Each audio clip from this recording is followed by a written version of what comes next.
tahimik na lugar.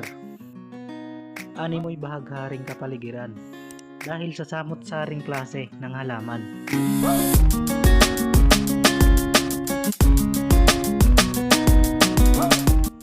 Kaya't samahan niyo akong silipin at bisitahin ang sikat at madalas bisitahing lugar. Ito ang Bountiful Flower Garden ng Alicia Isabela.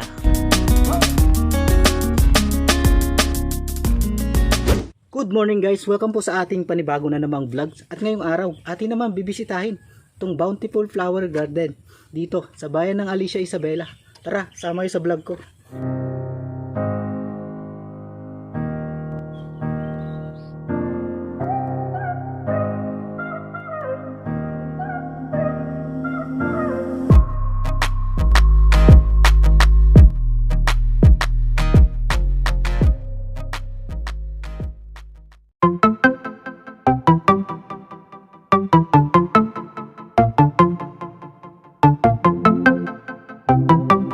So ayan guys, nandito na nga tayo sa Bountiful Flower Garden. Ayan. So kikita nyo naman, daming bougainvillea. Solid.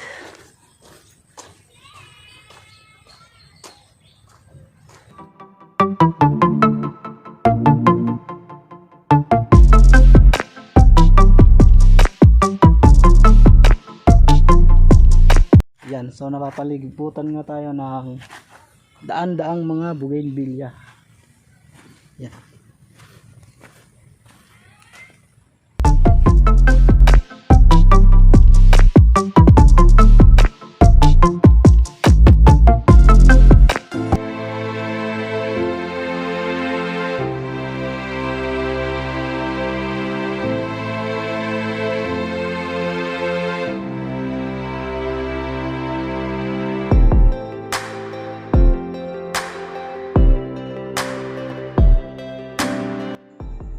Ang Bountiful Flower Garden ay nagbukas noong September 2019 na pagmamay-ari ni Ginang Norma Dorado Palay at ng kanyang pamilya. At ayon sa kanya, bago pa man nabuksan ito, ay naitampok na ito sa Manila Bulletin, isang sikat na pahayagan dito sa Pilipinas.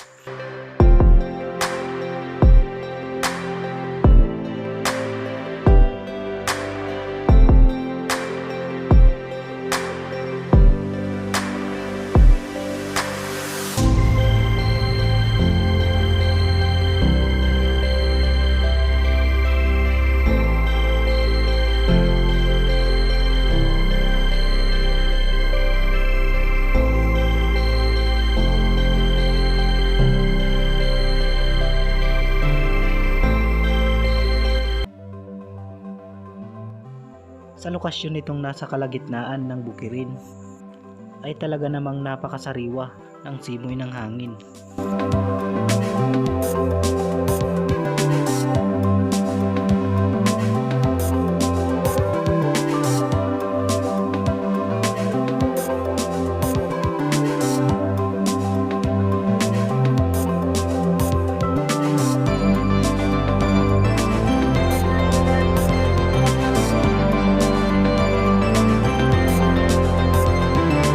Bukod sa samot-saring klase ng mga halaman, agaw atensyon rin ang mga cottage na pwedeng pagpahingaan ng mga bumibisita rito.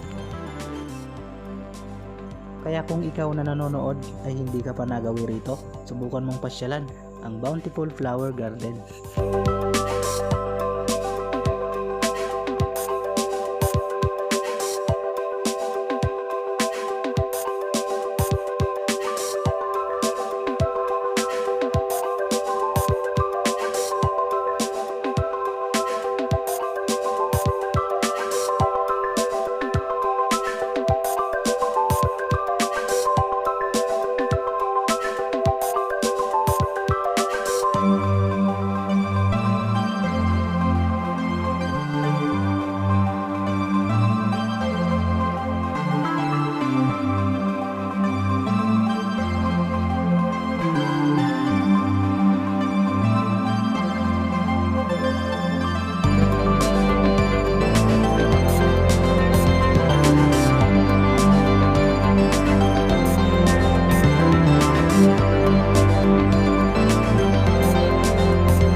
guys, nakikita nyo naman yung mga paso nitong mga bougainvillea is kulay pula. Yan, so karamihan pula yung kanyang mga paso. Yan. Tapos yung iba kulay puti. Yan, so parang Meraki garden rin. Kasi doon sa Meraki guys is kulay asul.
So ayun guys, mag-unwind muna tayo dito. Yan. So talaga namang makakapagpahinga ka kapag nandito ka.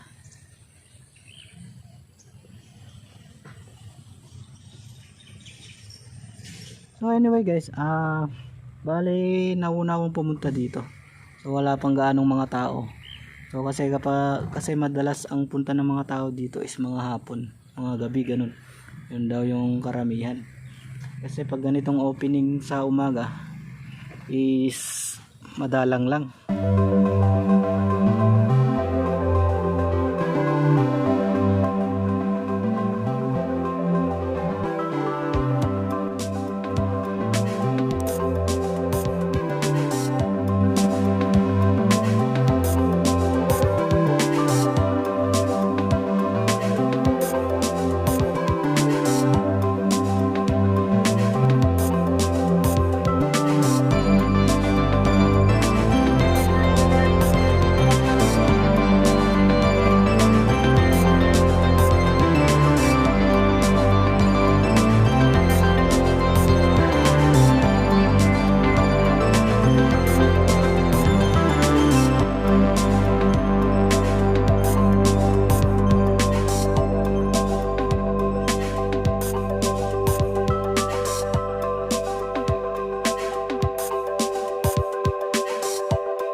Sa ngayon, hanggang dito na lang muna at samahan niyo pa po ako sa aking susunod pang mga vlogs. Huwag niyong kalimutang i-like at i-share itong video na ito.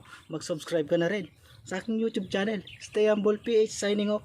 I'll see you guys on my next vlog.